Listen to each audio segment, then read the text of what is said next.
Welcome.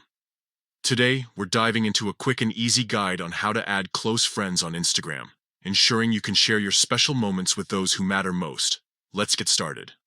First, open the Instagram app on your smartphone. If you're looking to enhance your experience by sharing more selectively, this is the perfect feature for you. Once the app is open, you'll see your home feed.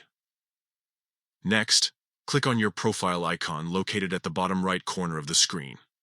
This action will take you to your personal profile page, where you can manage all your settings and preferences. Now that you're on your profile page, look for the More icon, which is represented by 3 horizontal lines at the top right corner.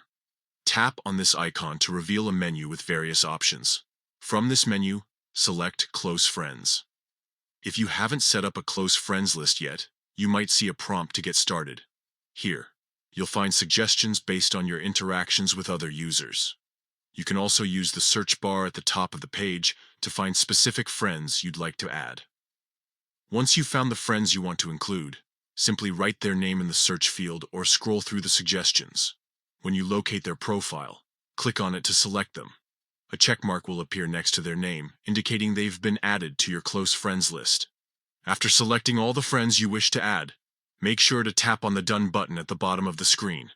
This action will save your changes and officially add them to your close friends list. And there you have it. Adding close friends on Instagram is a straightforward process that allows you to share exclusive content with a select group of people. Whether it's personal updates or behind-the-scenes moments, this feature lets you connect more intimately with those who matter most in your life. Thank you for joining me today. Now that you're equipped with this knowledge, go ahead and start curating your close friends list on Instagram.